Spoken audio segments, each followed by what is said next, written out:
ನಮಸ್ಕಾರ. ಶ್ರೀ ಟಿವಿ ನ್ಯೂಸ್ಗೆ ಸ್ವಾಗತ. ಈ ದಿನದ ಹೆಡ್ಲೈನ್ಸ್. ಜ್ಯೋತಿಗೌಡನಪುರದಲ್ಲಿ ಅಶಾಂತಿಗೆ ಕಾರಣವಾಗಿದ್ದ ಆರೋಪಿ ದಸ್ತಗಿರಿ ಹಿನ್ನೆಲೆ ಜಿಲ್ಲಾ ಪೊಲೀಸ್ ವರಿಷ್ಠಾಧಿಕಾರಿಗಳಿಂದ ಸುದ್ದಿಗೋಷ್ಠಿ.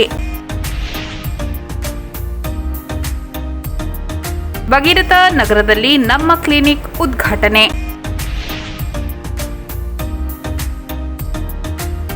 ಡಾಕ್ಟರ್ ಬಿಆರ್ ಅಂಬೇಡ್ಕರ್ ಭವನದಲ್ಲಿ ಸರ್ಕಾರಿ ಪ್ರಥಮ ದರ್ಜೆ ಕಾಲೇಜಿನ ವಿವಿಧ ಸಮಿತಿಗಳ ಉದ್ಘಾಟನಾ ಸಮಾರಂಭ.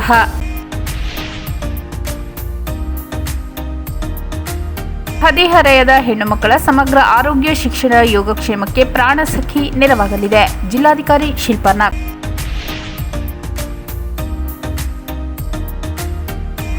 ಚಾಮರಾಜನಗರ ಕೃಷಿ ಉತ್ಪನ್ನ ಮಾರುಕಟ್ಟೆಯ ಚುನಾವಣೆ ನೂತನ ಅಧ್ಯಕ್ಷರಾಗಿ ಗುರುಸ್ವಾಮಿ ಎಂಬಿ ಅವಿರೋಧ ಆಯ್ಕೆ. ನಗರಸಭೆ ಸಂಕೀರ್ಣವನ್ನು ಕಡಿಮೆ ಬಾಡಿಗೆಗೆ ನೀಡಿದ ಅಧ್ಯಕ್ಷ ಸುರೇಶ್ ವಿರುದ್ಧ ಶಾಸಕ ಪುಟ್ಟರಂಗಶೆಟ್ಟಿ ಗರಂ. ಶಾಲಾ ಆವರಣದಲ್ಲಿ ಬೆಳೆದಿದ್ದ ಶ್ರೀಗಂಧದ ಮರ ಕಡಿದ ಖದೀಮರು.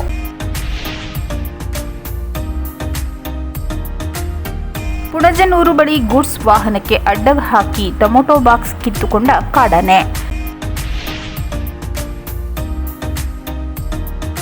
ಸಂತೇಮರಹಳ್ಳಿಯ ಮೋಳೆ ಜಮೀನಿನಲ್ಲಿ ಭಾರೀ ಗಾತ್ರದ ಹೆಬ್ಬಾವು ರಕ್ಷಣೆ.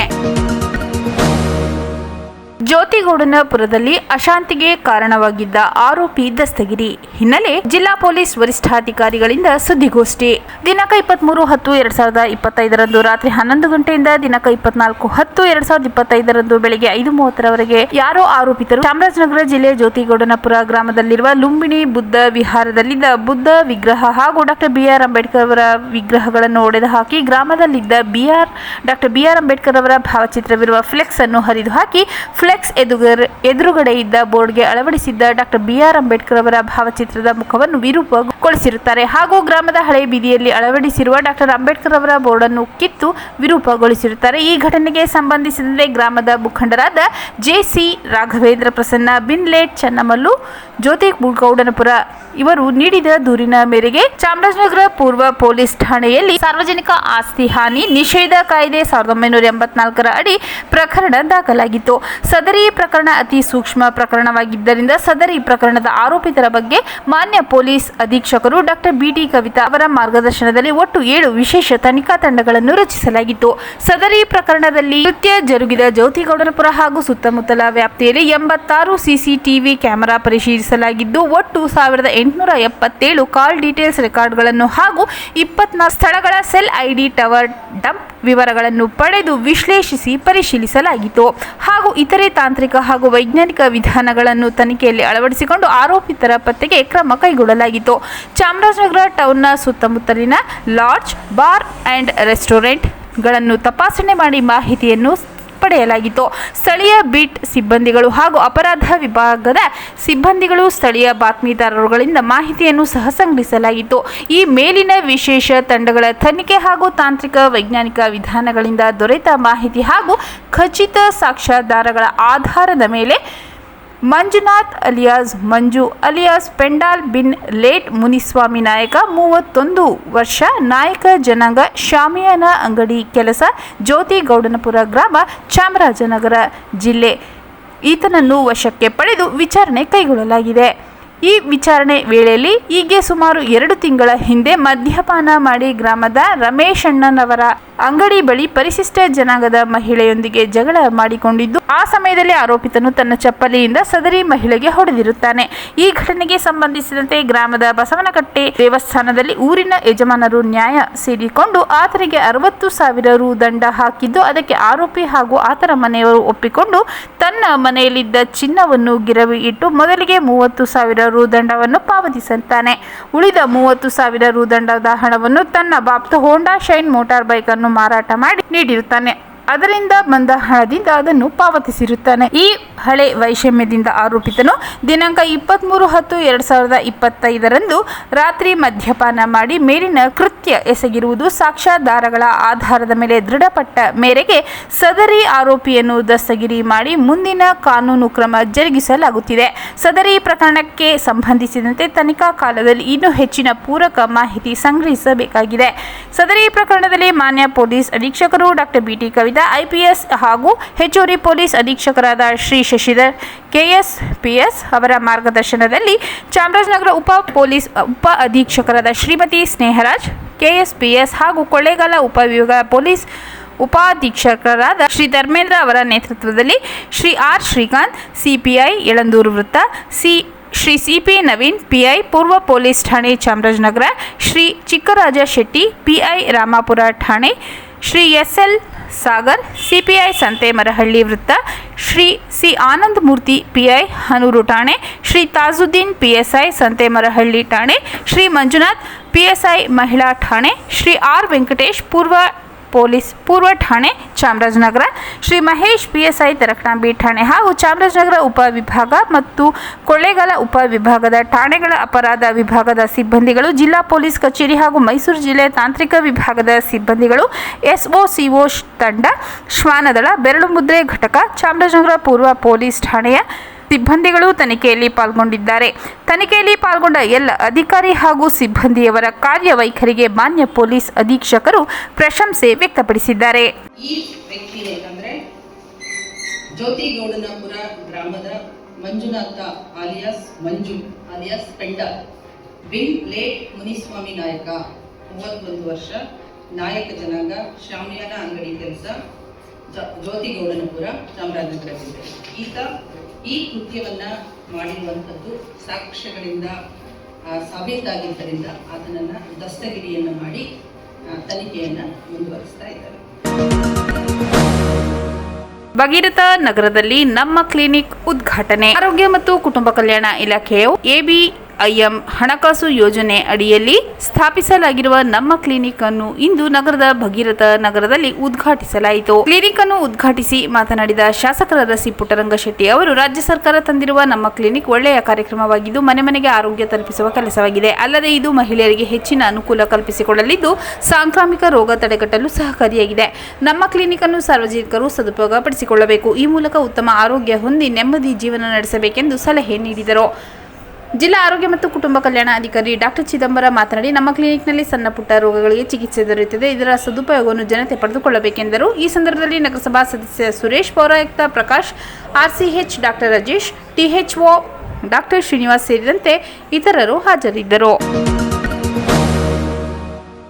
ಡಾಕ್ಟರ್ BR ಅಂಬೇಡ್ಕರ್ ಭವನದಲ್ಲಿ ಸರ್ಕಾರಿ ಪ್ರಥಮ ದರ್ಜೆ ಕಾಲೇಜಿನ ವಿವಿಧ ಸಮಿತಿಗಳ ಉದ್ಘಾಟನಾ ಸಮಾರಂಭ. ನಗರದ ಡಾಕ್ಟರ್ BR ಅಂಬೇಡ್ಕರ್ ಭವನದಲ್ಲಿ ಸರ್ಕಾರಿ ಪ್ರಥಮ ದರ್ಜೆ ಕಾಲೇಜು ವತಿಯಿಂದ ಸಾಂಸ್ಕೃತಿಕ ಕ್ರೀಡೆ, ರಾಷ್ಟ್ರೀಯ ಸೇವಾ ಯೋಜನೆ, ರೆಡ್ ಕ್ರಾಸ್, ರೋವರ್ಸ್, ರೇಂಜರ್ಸ್, ಅಭಿವ್ಯಕ್ತಿ ಹಾಗೂ ನಾನಾ ಸಮಿತಿಗಳ ಉದ್ಘಾಟನಾ ಸಮಾರಂಭ ಆಯೋಜಿಸಲಾಗಿತ್ತು. ಕಾರ್ಯಕ್ರಮವನ್ನು ಉದ್ಘಾಟಿಸಿ ಮಾತನಾಡಿದ ಶಾಸಕರಾದ ಸಿ ಪುಟ್ಟರಂಗಶೆಟ್ಟಿ ಅವರು, ಸರ್ಕಾರಿ ಶಾಲಾ ಕಾಲೇಜುಗಳಲ್ಲಿ ದೊರೆಯುವಂತಹ ಎಲ್ಲ ಸೌಲಭ್ಯಗಳನ್ನು ಸದುಪಯೋಗ ಪಡಿಸಿಕೊಳ್ಳುವ ಮೂಲಕ ಗುಣಮಟ್ಟದ ಶಿಕ್ಷಣ ಪಡೆದು ವಿದ್ಯಾರ್ಥಿಗಳು ಉನ್ನತ ಮಟ್ಟಕ್ಕೆ ಬೆಳೆಯಬೇಕು. ಅಲ್ಲದೆ ಶಿಕ್ಷಣದ ಜೊತೆಗೆ ಕಲೆ, ಕ್ರೀಡೆ, ಸೇವೆ ಸೇರಿದಂತೆ ಇನ್ನಿತರ ಚಟುವಟಿಕೆಗಳಲ್ಲಿ ತೊಡಗಿಸಿಕೊಳ್ಳುವ ವ್ಯಕ್ತಿತ್ವವನ್ನು ಬೆಳೆಸಿಕೊಳ್ಳಬೇಕೆಂದು ಕಿವಿಮಾತು ಹೇಳಿದರು. ಖಾಸಗಿ ಕಾಲೇಜಿಗಿಂತಲೂ ಸರ್ಕಾರಿ ಕಾಲೇಜಿನಲ್ಲಿ ಇರುವಂತಹ ನುರಿತ ಉಪನ್ಯಾಸಕರು ಗುಣಾತ್ಮಕವಾದ ಶಿಕ್ಷಣ ಕೊಡುತ್ತಿದ್ದು, ಜಿಲ್ಲೆಯಲ್ಲಿ ಎಲ್ಲಾ ಶಿಕ್ಷಣ ಸಂಸ್ಥೆಗಳನ್ನು ತೆರೆಯುವ ಮೂಲಕ ಹೊರ ಜಿಲ್ಲೆಗೆ ನಮ್ಮ ಮಕ್ಕಳು ಅಲೆದಾಡುವುದನ್ನು ತಪ್ಪಿಸಲಾಗಿದೆ ಎಂದರು. ಈ ಹಿಂದೆ MLA, ಸಚಿವ, MP, ಮುಖ್ಯಮಂತ್ರಿಯಿಂದ ಹೇಳಿದರೆ ಕೆಲಸವಾಗುತ್ತಿತ್ತು. ಆದರೆ ಈಗ ಸ್ಪರ್ಧಾತ್ಮಕ ಯುಗವಾಗಿದ್ದು ನಮ್ಮಲ್ಲಿ ಪ್ರತಿಭೆ ಇದ್ದರೆ ಮಾತ್ರ ಉದ್ಯೋಗ ಲಭಿಸುತ್ತದೆ ಎಂದರು. ಚಾಮರಾಜನಗರ ವಿಶ್ವವಿದ್ಯಾಲಯ ಕುಲಪತಿ ಪ್ರೊಫೆಸರ್ MR ಗಂಗಾಧರ್ ಮಾತನಾಡಿ, ಸಮಾಜದಲ್ಲಿ ಬದಲಾವಣೆಯಾಗಬೇಕಾದರೆ ಅದು ಶಿಕ್ಷಣದಿಂದ ಮಾತ್ರ ಸಾಧ್ಯ. ಆದ್ದರಿಂದ ಪ್ರತಿಯೊಬ್ಬರು ಶಿಕ್ಷಣಕ್ಕೆ ಹೆಚ್ಚಿನ ಮಹತ್ವ ನೀಡಬೇಕೆಂದರು. ಪಾಠ ಪ್ರವಚನಗಳ ಜೊತೆ ನಾನಾ ಕ್ರೀಡಾ ಚಟುವಟಿಕೆಗಳಲ್ಲಿ ಭಾಗಿಯಾಗಬೇಕು. ಈ ನಿಟ್ಟಿನಲ್ಲಿ ಕಾಲೇಜುಗಳು ಮಕ್ಕಳಲ್ಲಿನ ಪ್ರತಿಭೆ ಹೊರತರಬೇಕೆಂದು ಹೇಳಿದರು.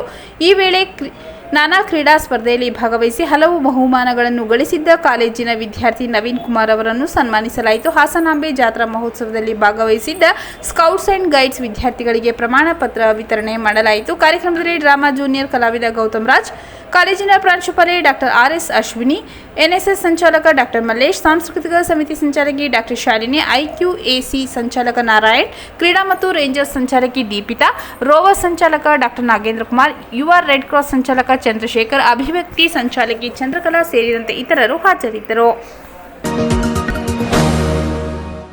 ಹದಿಹರೆಯದ ಹೆಣ್ಣು ಮಕ್ಕಳ ಸಮಗ್ರ ಆರೋಗ್ಯ, ಶಿಕ್ಷಣ, ಯೋಗಕ್ಷೇಮಕ್ಕೆ ಪ್ರಾಣಸಖಿ ನೆರವಾಗಲಿದೆ. ಜಿಲ್ಲಾಧಿಕಾರಿ ಶಿಲ್ಪಾ ನಾಗ್ ನಗರದ ಜಿಲ್ಲಾ ಪಂಚಾಯತ್ ಹಳೆ ಕೆಡಿಬಿ ಸಭಾಂಗಣದಲ್ಲಿ ಜಿಲ್ಲಾಡಳಿತದ ನೇತೃತ್ವದಲ್ಲಿ ಜಿಲ್ಲಾ ಪಂಚಾಯತ್ ಶಿಕ್ಷಣ ಇಲಾಖೆ, ಆರೋಗ್ಯ ಇಲಾಖೆಗಳ ಜಂಟಿ ಸಹಯೋಗದಲ್ಲಿ ಅನುಷ್ಠಾನಗೊಳಿಸುತ್ತಿರುವ ಪ್ರಾಣಸಖಿ ಕಾರ್ಯಕ್ರಮ ಕುರಿತು ವಿವಿಧ ಶಾಲಾ ಶಿಕ್ಷಕರಿಗೆ ಹಮ್ಮಿಕೊಳ್ಳಲಾಗಿದ್ದ ತರಬೇತಿಯನ್ನು ಉದ್ದೇಶಿಸಿ ಮಾತನಾಡಿದ ಜಿಲ್ಲಾಧಿಕಾರಿ ಶಿಲ್ಪಾ ನಾಗ್ ರವರು, ಜಿಲ್ಲೆಯ ಶಾಲೆಯಲ್ಲಿ ವ್ಯಾಸಂಗ ಮಾಡುತ್ತಿರುವ 10 ರಿಂದ 19 ವಯೋಮಾನದ ಹದಿಹರೆಯದ ಹೆಣ್ಣು ಮಕ್ಕಳಲ್ಲಿ ಆರೋಗ್ಯ ಕುರಿತ ಸೀಮಿತ ಅರಿವು, ಪೌಷ್ಟಿಕಾಂಶದ ತಿಳುವಳಿಕೆಯ ಕೊರತೆ, ಬಾಲ್ಯ ವಿವಾಹದ ಒತ್ತಡ ಹಾಗೂ ತಮ್ಮ ಭಾವನೆಗಳನ್ನು ಸುರಕ್ಷಿತವಾಗಿ ಅಭಿವ್ಯಕ್ತಿಪಡಿಸಲು ಅವಕಾಶಗಳ ಸವಾಲನ್ನು ಎದುರಿಸುತ್ತಿರುವುದು ಕಂಡುಬಂದಿದ್ದು, ಪ್ರಾಣಸಖಿ ಕಾರ್ಯಕ್ರಮ ಈ ಅಂತರ ಕಡಿಮೆ ಮಾಡಿ ಸಮಗ್ರ ಹಾಗೂ ಮಾನವ ಕೇಂದ್ರಿತ ವಿಧಾನಗಳ ಮೂಲಕ ಸಮಸ್ಯೆ ನಿವಾರಿಸಲು ಸಹಾಯಕವಾಗಲಿದೆ ಎಂದರು. ಹೆಣ್ಣು ಮಕ್ಕಳಿಗೆ ಸರಿಯಾದ ಮಾರ್ಗದರ್ಶನದಿಂದ ಉಜ್ವಲ ಭವಿಷ್ಯ ರೂಪಿಸುವಲ್ಲಿ ಹದಿಹರೆಯವು ನಿರ್ಣಾಯಕ ಹಂತವಾಗಿದ್ದು, ಶಾಲೆಯಲ್ಲಿ ಸುರಕ್ಷಿತ ಹಾಗೂ ಪೂರಕ ವಾತಾವರಣ ಒದಗಿಸಿ ಸರ್ವಾಂಗೀಣ ಬೆಳವಣಿಗೆಗೆ ಅಗತ್ಯವಾದ ಜ್ಞಾನ, ಕೌಶಲ್ಯ, ಆತ್ಮವಿಶ್ವಾಸ ವೃದ್ಧಿಗೆ ಪ್ರಾಣಸಖಿ ಅನುಕೂಲವಾಗಲಿದೆ. ಈ ನಿಟ್ಟಿನಲ್ಲಿ ವಾರಕ್ಕೊಮ್ಮೆ 1 ಗಂಟೆ ಶಾಲಾ ಅವಧಿಯಲ್ಲಿ ತರಬೇತಿ ಪಡೆದ ಶಿಕ್ಷಕರು ಮಕ್ಕಳಿಗೆ ಸಂವಾದಾತ್ಮಕ ಪಾತ್ರಾಭಿನಯ, ಚಿತ್ರಕಲೆ ಸೇರಿದಂತೆ ಇನ್ನಿತರ ಚಟುವಟಿಕೆಗಳ ಮೂಲಕ ಪೌಷ್ಟಿಕತೆ, ಮಾನಸಿಕ, ದೈಹಿಕ ಆರೋಗ್ಯ, ಮುಟ್ಟಿನ ನೈರ್ಮಲ್ಯ, ಜೀವನ ಕೌಶಲ್ಯ ಕುರಿತು ಮುಕ್ತ ಚರ್ಚೆಯಲ್ಲಿ ಪಾಲ್ಗೊಳ್ಳಲು ಅವಕಾಶ ಕಲ್ಪಿಸಲು ಜಿಲ್ಲಾಧಿಕಾರಿಗಳು ಸಲಹೆ ನೀಡಿದರು. ಜಿಲ್ಲೆಯಲ್ಲಿ ಬಾಲ್ಯ ವಿವಾಹ ಪ್ರಕರಣ ಆಗಾಗ್ಗೆ ಕಂಡುಬರುತ್ತಿದ್ದು, ಕಳೆದ ವರ್ಷ 97 ಬಾಲ್ಯ ವಿವಾಹ ತಡೆ ಹಿಡಿಯಲಾಗಿದೆ. ಹೆಣ್ಣು ಮಕ್ಕಳು 20ರ ನಂತರ ಮದುವೆಯಾಗುವ ನಿರ್ಧಾರ ಮಾಡಬೇಕು. ಬಾಲ್ಯ ವಿವಾಹದಿಂದ ಕಡಿಮೆ ತೂಕದ ಮಕ್ಕಳ ಜನನ ಅಪೌಷ್ಟಿಕತೆ ಕಾಡಲಿದ್ದು, ಜಿಲ್ಲಾಧಿಕಾರಿಯಾಗಿ ಅಧಿಕಾರ ವಹಿಸಿಕೊಂಡ ನಂತರ ಸಾಕಷ್ಟು ಸಮಸ್ಯೆ ಗುರುತಿಸಿದ್ದೇನೆ. ಈ ಎಲ್ಲಾ ಸಮಸ್ಯೆಗಳನ್ನು ಹಂತ ಹಂತವಾಗಿ ಪರಿಹರಿಸಲು ಮುಂದಾಗಲಾಗಿದೆ. ಯಾವುದೇ ಸಮಸ್ಯೆ ನಿವಾರಿಸಲು ಜೀವನದಲ್ಲಿ ಗುರಿ ಹೊಂದಬೇಕು. ಸರ್ಕಾರಿ ಸೇವೆ ಮಾಡುವ ಅವಕಾಶ ನಮ್ಮೆಲ್ಲರಿಗೂ ದೊರೆತಿದ್ದು, ಅದರಿಂದ ಒಂದಿಷ್ಟು ಜನರಿಗೆ ಒಳ್ಳೆಯದಾಗಬೇಕು. ಬದಲಾವಣೆಯತ್ತ ಗಮನ ಹರಿಸಬೇಕೆಂದರು. ಈ ವೇಳೆ ಕಾರ್ಯಕ್ರಮದ ಸಂಪನ್ಮೂಲ ವ್ಯಕ್ತಿ ಜಾನ್ ಶಾಂತಕುಮಾರ್ ಅವರು ಪಿಪಿಟಿ ಹಾಗೂ ಪ್ರಾಯೋಗಿಕ ಚಟುವಟಿಕೆಗಳ ಮೂಲಕ ಪ್ರಾಣಸಖಿ ಕಾರ್ಯಕ್ರಮದ ಕುರಿತು ಸಮಗ್ರ ಮಾಹಿತಿ ನೀಡಿದರು. ಜಿಲ್ಲಾ ಆರೋಗ್ಯ ಮತ್ತು ಕುಟುಂಬ ಕಲ್ಯಾಣಾಧಿಕಾರಿ ಡಾಕ್ಟರ್ ಎಸ್ ಚಿದಂಬರ, ಶಾಲಾ ಶಿಕ್ಷಣ ಇಲಾಖೆ ಉಪನಿರ್ದೇಶಕ ಚಂದ್ರಕಾಂತ್ ಪಾಟೀಲ್, ಕ್ಷೇತ್ರ ಶಿಕ್ಷಣಾಧಿಕಾರಿ ಹನುಮಶೆಟ್ಟಿ, IHCRF ಸಂಸ್ಥೆಯ ಮಲ್ಲಿಕಾರ್ಜುನ್, ವಿಘ್ನೇಶ್, ಕಾರ್ತಿಕೇಯ, ಗೋಪಿನಾಥನ್, ಪಲ್ಲವಿ, ಧನಲಕ್ಷ್ಮಿ ಹಾಗೂ ಎಲ್ಲಾ ತಾಲೂಕುಗಳ ಕ್ಷೇತ್ರ ಶಿಕ್ಷಣಾಧಿಕಾರಿಗಳು ಸೇರಿದಂತೆ ಇತರರು ಸಭೆಯಲ್ಲಿ ಉಪಸ್ಥಿತರಿದ್ದರು. ಚಾಮರಾಜನಗರ ಕೃಷಿ ಉತ್ಪನ್ನ ಮಾರುಕಟ್ಟೆಯ ಚುನಾವಣೆ, ನೂತನ ಅಧ್ಯಕ್ಷರಾಗಿ ಗುರುಸ್ವಾಮಿ MB ಅವಿರೋಧ ಆಯ್ಕೆ. ಚಾಮರಾಜನಗರ ಕೃಷಿ ಉತ್ಪನ್ನ ಮಾರುಕಟ್ಟೆ ಚುನಾವಣೆಯು ಅಕ್ಟೋಬರ್ 31ರಂದು ನಡೆಯಿತು. ನೂತನ ಅಧ್ಯಕ್ಷರಾಗಿ ಅವಿರೋಧವಾಗಿ ಗುರುಸ್ವಾಮಿ MB ಅವರು ಆಯ್ಕೆಯಾದರು. ಕೃಷಿ ಉತ್ಪನ್ನ ಮಾರುಕಟ್ಟೆ ಕಚೇರಿಯಲ್ಲಿ ಮಂಗಳವಾರ ಅಧಿಕಾರ ವಹಿಸಿಕೊಂಡರು. ನಂತರ ಮಾತನಾಡಿದ ನೂತನ ಅಧ್ಯಕ್ಷರು, ಕೃಷಿ ಮಾರುಕಟ್ಟೆಯಲ್ಲಿ ಎಲ್ಲ ರೈತರಿಗೆ ಅನುಕೂಲವಾಗುವ ಕೆಲಸಗಳನ್ನು ನಮ್ಮ ಅಧಿಕಾರದ ಅವಧಿಯಲ್ಲಿ ನಿಷ್ಠೆಯಿಂದ ಮಾಡುತ್ತೇನೆ. ಪ್ರತಿಯೊಬ್ಬ ಸದಸ್ಯರು ನಮಗೆ ಸಹಕಾರ ನೀಡಬೇಕೆಂದು ಹೇಳಿದರು. ಈ ಸಂದರ್ಭದಲ್ಲಿ ಉಪಾಧ್ಯಕ್ಷೆ ಪ್ರೇಮ, ಸದಸ್ಯರಾದ ಪ್ರದೀಪ್, AS ವೆಂಕಟರಾವ್, ಕೈಸರ್ ಅಹಮದ್, L ರಾಮಚಂದ್ರ, ಮಹದೇವ್ ಸ್ವಾಮಿ, ಕಲಾವತಿ ಹಾಗೂ ಕಚೇರಿ ನೌಕರರು ಉಪಸ್ಥಿತರಿದ್ದರು. ನಗರಸಭೆ ಸಂಕೀರ್ಣವನ್ನು ಕಡಿಮೆ ಬಾಡಿಗೆಗೆ ನೀಡಿದ ಅಧ್ಯಕ್ಷ ಸುರೇಶ್ ವಿರುದ್ಧ ಶಾಸಕ ಪುಟ್ಟರಂಗಶೆಟ್ಟಿ ಗರಂ. ಚಾಮರಾಜನಗರದ ಭಗೀರಥ ನಗರದಲ್ಲಿ ನಮ್ಮ ಕ್ಲಿನಿಕ್ ಉದ್ಘಾಟನಾ ಸಮಯದಲ್ಲಿ ಶಾಸಕ ಪುಟ್ಟರಂಗಶೆಟ್ಟಿ ಅವರು ನಗರಸಭಾ ಅಧ್ಯಕ್ಷ ಸುರೇಶ್ ವಿರುದ್ಧ ಗರಂ ಆದ ಘಟನೆ ನಡೆಯಿತು. ನಗರದ ಹಳೆ ಮಾರ್ಕೆಟ್ನಲ್ಲಿ ಹೊಸದಾಗಿ ನಿರ್ಮಿಸಿರುವ ಸಂಕೀರ್ಣವನ್ನು ನಗರಸಭಾ ಅಧ್ಯಕ್ಷ ಸುರೇಶ್ ಅವರು ಕಡಿಮೆ ಬಾಡಿಗೆ ನೀಡಿದ ಹಿನ್ನೆಲೆ ಶಾಸಕ ಪುಟ್ಟರಂಗಶೆಟ್ಟಿ ಅವರು ಗರಂ ಆದರು. ಸಂಕೀರ್ಣವನ್ನು 4.5 ಕೋಟಿ ರು ವೆಚ್ಚದಲ್ಲಿ ನಿರ್ಮಾಣ ಮಾಡಲಾಗಿದೆ. ಪ್ರಸ್ತುತ 73 ಲಕ್ಷ ಹಣ ಅಡ್ವಾನ್ಸ್ ಹಾಗೂ 3 ರಿಂದ 3.5 ಲಕ್ಷ ಬಾಡಿಗೆಗೆ ನೀಡಬೇಕು. ಆದರೆ ನಗರಸಭಾ ಅಧ್ಯಕ್ಷರು ಹಾಗೂ ಪೌರಾಯುಕ್ತರು 10 ಲಕ್ಷ ರು ಅಡ್ವಾನ್ಸ್ ಹಾಗೂ 1 ಲಕ್ಷ ರು ಬಾಡಿಗೆಗೆ ನೀಡಿದ್ದಾರೆ. ಈ ವಿಚಾರ ತಿಳಿದ ಕ್ಷೇತ್ರದ ಶಾಸಕ, ಹೇಗೆ ನೀವು ಕಡಿಮೆ ಹಣಕ್ಕೆ ಸಂಕೀರ್ಣ ನೀಡಿದ್ದೀರಾ ಎಂದು ನಗರಸಭಾ ಅಧ್ಯಕ್ಷ ಸುರೇಶ್ ರವರ ವಿರುದ್ಧ ಗರಂ ಆದರು. ಬಳಿಕ ಜಿಲ್ಲಾಧಿಕಾರಿ ಶಿಲ್ಪಾ ನಾಗ್ ರವರಿಗೆ ಕರೆ ಮಾಡಿ ಸಂಕೀರ್ಣ ಟೆಂಡರ್ ಅನ್ನು ತಡೆಹಿಡಿಯಲು ಸೂಚನೆ ನೀಡಿದರು. ಶಾಲಾ ಆವರಣದಲ್ಲಿ ಬೆಳೆದಿದ್ದ ಶ್ರೀಗಂಧದ ಮರ ಕಡಿದ ಖದೀಮರು. ಗುಂಡ್ಲುಪೇಟೆ ತಾಲೂಕಿನ ಭೀಮನಬೀಡು ಸರ್ಕಾರಿ ಪ್ರೌಢಶಾಲಾ ಆವರಣದಲ್ಲಿದ್ದ ಗಂಧದ ಮರಗಳನ್ನು ಕಳ್ಳರು ಕದ್ದೊಯ್ದಿರುವ ಘಟನೆ ತಡವಾಗಿ ಬೆಳಕಿಗೆ ಬಂದಿದೆ. ಶುಕ್ರವಾರ ತಡರಾತ್ರಿ ಗಂಧದ ಮರ ಕಳ್ಳತನ ನಡೆದಿದ್ದು, ಶಾಲೆಗೆ 2 ದಿನ ರಜೆ ಇದ್ದ ಹಿನ್ನೆಲೆ ಸೋಮವಾರ ಬೆಳಗ್ಗೆ ಕಳವು ಪ್ರಕರಣ ಬೆಳಕಿಗೆ ಬಂದಿದೆ. ಶಾಲೆಯ ಸಿಸಿಟಿವಿಯಲ್ಲಿ ಕಳ್ಳರ ಚಲನಾವಲನ ಸೆರೆಯಾಗಿದ್ದು, 4 ಮಂದಿ ಖದೀಮರು ಈ ಕೃತ್ಯ ಎಸಗಿದ್ದಾರೆ. ಶಾಲಾ ಆವರಣದಲ್ಲಿ ಒಟ್ಟು 26 ಶ್ರೀಗಂಧದ ಮರಗಳನ್ನು ಬೆಳೆಸಲಾಗಿದೆ. ಇವುಗಳಲ್ಲಿ 3 ಮರಗಳನ್ನು ಕತ್ತರಿಸಿದ್ದು, 1 ಮರ ಕದ್ದೊಯ್ದಿದ್ದಾರೆ. ಕಳ್ಳರನ್ನು ಶೀಘ್ರವೇ ಪತ್ತೆ ಹಚ್ಚಿ ಮುಂದೆ ಈ ರೀತಿ ಪ್ರಕರಣ ಮರುಕಳಿಸದಂತೆ ಎಚ್ಚರಿಕೆ ವಹಿಸಬೇಕೆಂದು ಗ್ರಾಮಸ್ಥರು ಒತ್ತಾಯಿಸಿದ್ದಾರೆ. ಪುಣಜನೂರು ಬಳಿ ಗೂಡ್ಸ್ ವಾಹನಕ್ಕೆ ಅಡ್ಡ ಹಾಕಿ ಟೊಮೆಟೊ ಬಾಕ್ಸ್ ಕಿತ್ತುಕೊಂಡ ಕಾಡಾನೆ. ಭಾನುವಾರ ರಾತ್ರಿ 10 ಗಂಟೆ ಸಮಯದಲ್ಲಿ ಚಾಮರಾಜನಗರ ತಾಲೂಕಿನ ಗಡಿ ಭಾಗವಾದ ಪುಣಜನೂರು ಹಾಗೂ ಹಾಸನೂರು ಮಾರ್ಗ ಮಧ್ಯೆ ಗೂಡ್ಸ್ ವಾಹನಕ್ಕೆ ಕಾಡಾನೆ ಅಡ್ಡ ಹಾಕಿ ಟೊಮೆಟೊ ತುಂಬಿದ ಬಾಕ್ಸ್ ಅನ್ನು ಕಿತ್ತುಕೊಂಡು ನೆಲಕ್ಕೆ ಸುರಿದು ತಿಂದ ಘಟನೆ ನಡೆದಿದೆ. ಮೈಸೂರಿಂದ ತಮಿಳುನಾಡು ಕಡೆಗೆ ಟೊಮೆಟೊ ತುಂಬಿಕೊಂಡು ಹೋಗುತ್ತಿದ್ದ ಗೂಡ್ಸ್ ವಾಹನವನ್ನು ಅಡ್ಡ ಹಾಕಿದೆ. ಇನ್ನು 1 ಬಾಕ್ಸ್ ಟೊಮೆಟೊ ಕಿತ್ತುಕೊಂಡ ಕಾಡಾನೆ ಹಿನ್ನೆಲೆ ಚಾಲಕ ಅಲ್ಲಿಂದ ಕಾಲ್ಕಿತ್ತಿದ್ದಾನೆ. ಇನ್ನು ಮತ್ತೊಂದು ವಾಹನದಲ್ಲಿರುವವರು ಈ ವಿಡಿಯೋ ಮಾಡಿ ಸಾಮಾಜಿಕ ಜಾಲತಾಣಕ್ಕೆ ಹರಿಬಿಟ್ಟಿದ್ದಾರೆ. ಸಂತೇಮರಹಳ್ಳಿಯ ಮೋಳೆ ಜಮೀನಿನಲ್ಲಿ ಭಾರೀ ಗಾತ್ರದ ಹೆಬ್ಬಾವು ರಕ್ಷಣೆ. ಸಂತೇಮರಹಳ್ಳಿ ಸಮೀಪದ ಸಂತೇಮರಹಳ್ಳಿ ಮೋಳೆಯ ಜಮೀನಿನಲ್ಲಿ ಭಾರೀ ಗಾತ್ರದ ಹೆಬ್ಬಾವೊಂದು ಕಾಣಿಸಿಕೊಂಡು ರಕ್ಷಣೆ ಮಾಡಲಾಯಿತು. ಗ್ರಾಮದ ಕಾಶಿ ಎಂಬುವರ ಜಮೀನಿನಲ್ಲಿ ಹೆಬ್ಬಾವು ಕಾಣಿಸಿಕೊಂಡಿದ್ದು, ಕೂಡಲೇ ಸ್ನೇಕ್ ಮಹೇಶ್ ರವರಿಗೆ ಕರೆ ಮಾಡಿದ್ದಾರೆ. ಈ ಸ್ಥಳಕ್ಕೆ ಬಂದ ಸ್ನೇಕ್ ಮಹೇಶ್ ಜಮೀನಿನಲ್ಲಿದ್ದ 8 ಅಡಿ ಉದ್ದದ ಹೆಬ್ಬಾವನ್ನು ರಕ್ಷಣೆ ಮಾಡಿ ಅರಣ್ಯ ಇಲಾಖೆ ಅಧಿಕಾರಿಗಳ ಸಮ್ಮುಖದಲ್ಲಿ ಕಾಡಿಗೆ ಬಿಟ್ಟರು. ಇತ್ತೀಚಿನ ದಿನದಲ್ಲಿ ಹೆಬ್ಬಾವುಗಳು ಕಾಡಿನಲ್ಲದೆ ನಾಡಿನಲ್ಲಿಯೂ ಕಂಡುಬರುತ್ತಿದ್ದು, ಹೆಬ್ಬಾವುಗಳು ನೀರಿನಲ್ಲಿ ತುಂಬಾ ಹೊತ್ತು ಇರುವುದರಿಂದ ಕಾಡಿನಲ್ಲಿ ಜೋರು ಮಳೆಯಾದಾಗ ಹೆಬ್ಬಾವಿನ ಮರಿಗಳನ್ನು ಮಳೆ ನೀರು ಕೊಚ್ಚಿಕೊಂಡು ನಾಲೆಗಳ ಮೂಲಕ ಬಂದಿರುವ ಸಾಧ್ಯತೆಗಳಿದೆ ಎಂದು ಸ್ನೇಕ್ ಮಹೇಶ್ ತಿಳಿಸಿದರು. ಮತ್ತೊಮ್ಮೆ ಮುಖ್ಯಾಂಶಗಳು. ಜ್ಯೋತಿಗೌಡನಪುರದಲ್ಲಿ ಅಶಾಂತಿಗೆ ಕಾರಣವಾಗಿದ್ದ ಆರೋಪಿ ದಸ್ತಗಿರಿ ಹಿನ್ನೆಲೆ ಜಿಲ್ಲಾ ಪೊಲೀಸ್ ವರಿಷ್ಠಾಧಿಕಾರಿಗಳಿಂದ ಸುದ್ದಿಗೋಷ್ಠಿ. ಭಗೀರಥ ನಗರದಲ್ಲಿ ನಮ್ಮ ಕ್ಲಿನಿಕ್ ಉದ್ಘಾಟನೆ.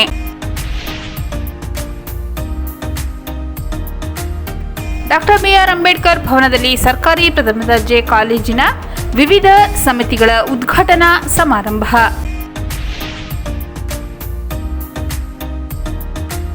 ಹದಿಹರೆಯದ ಹೆಣ್ಣುಮಕ್ಕಳ ಸಮಗ್ರ ಆರೋಗ್ಯ ಶಿಕ್ಷಣ ಯೋಗಕ್ಷೇಮಕ್ಕೆ ಪ್ರಾಣ ಸಖಿ ನೆರವಾಗಲಿದೆ. ಜಿಲ್ಲಾಧಿಕಾರಿ ಶಿಲ್ಪಾ ನಾಗ್.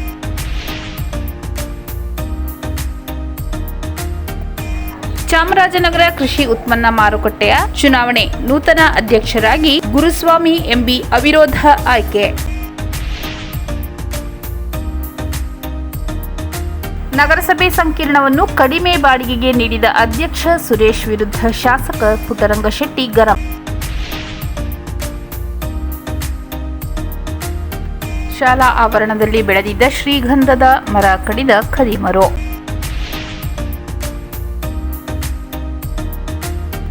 ಪುಣಜನೂರು ಬಳಿ ಗೂಡ್ಸ್ ವಾಹನಕ್ಕೆ ಅಡ್ಡ ಹಾಕಿ ಟೊಮೆಟೊ ಬಾಕ್ಸ್ ಕಿತ್ತುಕೊಂಡ ಕಾಡಾನೆ. ಸಂತೇಮರಹಳ್ಳಿಯ ಮೋಳೆ ಜಮೀನಿನಲ್ಲಿ ಭಾರೀ ಗಾತ್ರದ ಹೆಬ್ಬಾವು ರಕ್ಷಣೆ.